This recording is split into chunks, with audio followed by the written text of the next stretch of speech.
اللہ الرحمن الرحیم۔ کن حالات میں سوال کرنے کی اجازت ہے اور کن حالات میں ممانعت ہے؟ حضرت حبشی بن جنادہ رضی اللہ تعالی عنہ سے روایت ہے کہ رسول اللہ صلی اللہ علیہ وسلم نے فرمایا سوال کرنا جائز نہیں غنی آدمی کو اور نہ توانا تندرست آدمی کو، البتہ ایسے آدمی کو جائز ہے جس کو ناداری اور افلاس نے زمین پر گرا دیا ہو، یا جس پر قرض یا کسی تاوان وغیرہ کا کوئی بھاری بوجھ پڑ گیا ہو،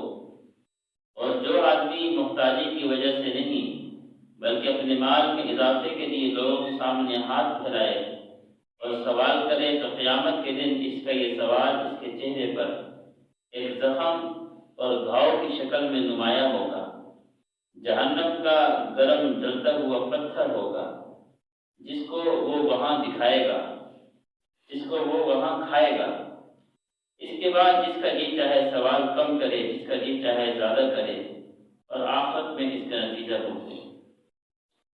کتنی سخت وعید ہے۔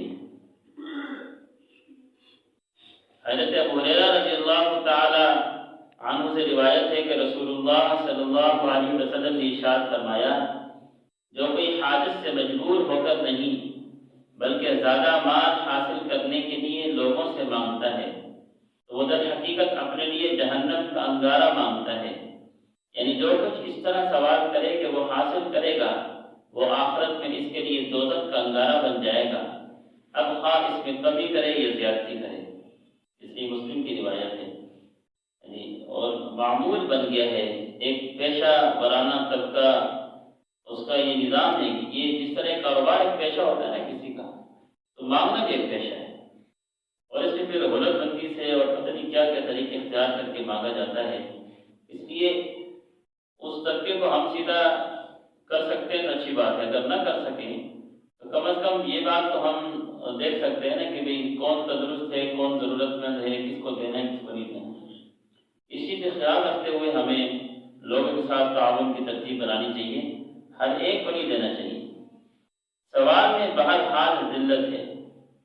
حضرت عبداللہ بن عمر رضی اللہ تعالیٰ عنہ سے روایت ہے کہ آپ علیہ السلام نے فرمایا صدقہ کا اور مانگنے سے پرہیز کرنے کا ذکر کرتے ہوئے برسر ممبر ایک دن فرمایا اوپر والا ہاتھ نیچے والے ہاتھ سے بہتر ہے، اوپر والا ہاتھ دینے والا ہوتا ہے، نیچے والا ہاتھ لینے والا ہوتا ہے۔ اپنی حاجت بندوں کے سامنے نہ رکھو، اللہ کے سامنے رکھو۔ حضرت عبداللہ بن مسعود رضی اللہ تعالیٰ عنہ سے روایت ہے کہ رسول اللہ صلی اللہ علیہ وسلم نے فرمایا جس آدمی کو کوئی سخت حاجت پیش آئے اور اسے اس نے بندوں کے سامنے رکھا اور ان سے مدد چاہی تو اسے اس مصیبت سے مستقل نجات نہیں ملے گی، اور جس آدمی نے اسے اللہ کے سامنے رکھا اور اس سے دعا کی تو پوری امید ہے کہ اللہ تعالیٰ جلد ہی اس کی یہ حاجت ختم کر دے گا، یا تو جلد موت دے کر، اور اگر اس کی موت کا وقت مقرر آ گیا یا کچھ تاخیر سے خوشحالی دے کر۔ بندوں سے سوال نہ کرنے پر جنت کی ضمانت۔ حضرت ثوبان رضی اللہ تعالیٰ عنہ سے روایت ہے رسول اللہ صلی اللہ علیہ وسلم نے ایک دن فرمایا جو مجھ سے اس بات کا عہد کرے کہ وہ اللہ کے بندوں سے اپنی کوئی حاجت نہ مانگے گا تو میں اس کے لیے جنت کی ضمانت دیتا ہوں۔ ثوبان کہتے ہیں میں نے عرض کیا حضرت میں یہ وعد کرتا ہوں۔ راوی کا بیان ہے کہ اس وجہ سے ثوبان کا یہ دستور تھا